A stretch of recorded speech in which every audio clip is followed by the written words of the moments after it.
Hey guys, this is Johnny with Rules for Rebels, and we are back with episode 52 of Side Hustle Thursdays.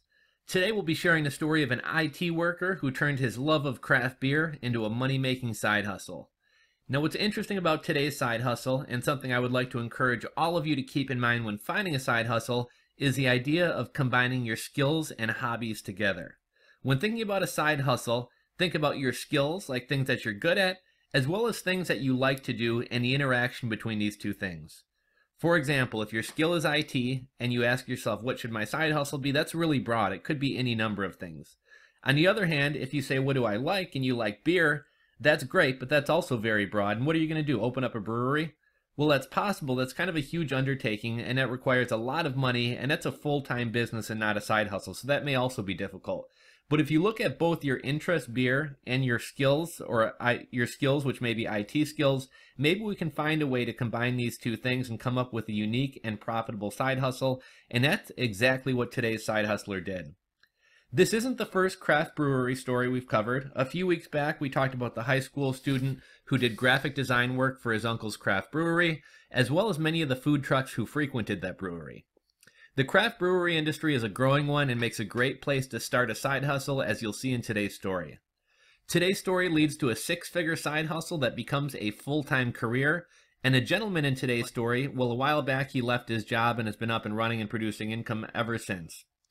Greg Richter was working for Starbucks, however not as a barista but as an IT specialist. He had been employed by Starbucks for about a decade, but he was kind of bored with his job. He was more of a creative guy, and his job had become nothing but meetings and issues, and he never got to spend any time on product enhancements, which allowed him to use his creativity. Greg started doing some freelance work on the side outside of his job. He was creating websites for people for a little bit of money on the side, and Greg had discovered his interest in web design just a few years earlier when he was working on a family blog, but ever since then, he was hooked. Another hobby Greg had was craft beer and checking out new local craft breweries and distilleries. At some point, Greg had set up a profile on a site where people could hire web developers. In his profile bio, next to his listing his web design skills, he also briefly mentioned his passion for craft beer and breweries. The owner of a fast-growing local craft brewery who was looking for a web developer happened to find his profile, and the funny thing is he found it because he was searching for something along the lines of web developer and beer, and stumbled upon Greg's profile. Now this kind of goes to highlight specialization in a niche and how your skills and interests can often make a powerful combination. This brewery owner needed a web designer, and Greg was a web designer, but so are thousands of other people. What made Greg stand out is his passion for craft beer. Now to this brewery owner, Greg sharing his passion for craft beer was a selling point to using Greg as a web developer. The brewer had a feeling that Greg would, quote unquote, get his vision more than somebody who wasn't familiar with or didn't enjoy beer. Now, for anyone starting a business, this is something to keep in mind. You can put a certain spin on any product or service that you offer. In keeping with the web design theme, somebody who's a web developer and we'll say into music as like a hobby or an interest could market themselves as someone who specializes in making and managing websites for bands or something along those lines. Somebody who's into food could market themselves as a web designer or web developer who specializes in making websites for restaurants and bakeries. You guys get the point.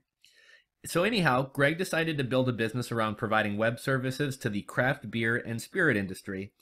Despite the rise in easy-to-use website builders like Wix and Squarespace, the brewery and distillery industry has some unique challenges in terms of compliance that those pre-made web builders just can't fulfill. One, for example, being the age gate. Now, if you've ever visited a beer or liquor company's website, you may recall having to check a box saying that you're 21 and enter a birth date. This is a compliance requirement for the alcohol industry and is something which was difficult for many of the companies in the space to do, especially when working with pre-built website makers like Square, Wix, and Weebly. What Greg wound up doing is designing a line of code which could add this feature to a website, and he turned it into a subscription-based business. To date, over 3,000 businesses are using this service, and Greg offers both a free version and a version with ads. At this point, Greg was still working for Starbucks and was taking web classes on the side to develop more web design skills. He also had to somehow find the time to squeeze in up to 30 hours per week of client business.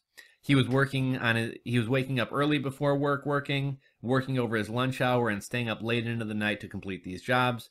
and it was necessary at the time, but it wasn't sustainable. And I can definitely relate to this myself. Myself and my business partner were both working full-time jobs while running our business for the first 3 years of our business, and I found myself getting up before work, working during any downtime I had at my day job, as well as working late into the night.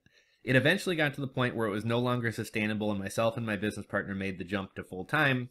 But like Greg, what was kind of helpful, we already had a successful business that could support us up and running before we even left our job. So that's another nice takeaway from this story.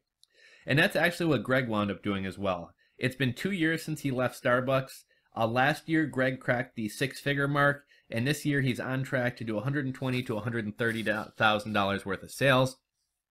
Greg puts a focus on great customer service, and thus far he's been running it solo. However, he's finally at the point that he's looking to bring on some additional staff and potentially even some investor money. Greg has also since rolled out another cool software feature for distilleries, breweries, and wineries. It's a tool called Local Sip, which allows them to easily display their wine or tap list on their website. Some lessons we can learn from today's story. Greg chose to focus and specialize. A web designer is very broad, but Greg decided to focus on web design and building apps and softwares to help a specific space and specific industry by solving challenges they faced. Greg also broadened his skills. While we may tend to think that an IT guy is all around good with computers, in reality, IT guys are more into hardware, not necessarily web design, so Greg wound up taking classes to broaden his skill set and allow him to provide more value to his clients. Even though Greg started off doing web design, the bulk of his money these days comes from the tools he created for the beer and wine industry, like the AgeGate tool, as well as the Local Tap tool. Now, I realize everyone wants to start big, but Greg would have never discovered the need for these tools that he wound up building had he not started small and done the web design for these companies to realize that the problem even existed. Anyhow, guys, that is today's side hustle story. Hope you enjoyed it. I thought this was a fun and inspiring story. Until next time, guys, Johnny with Rules for Rebels, and I'm out.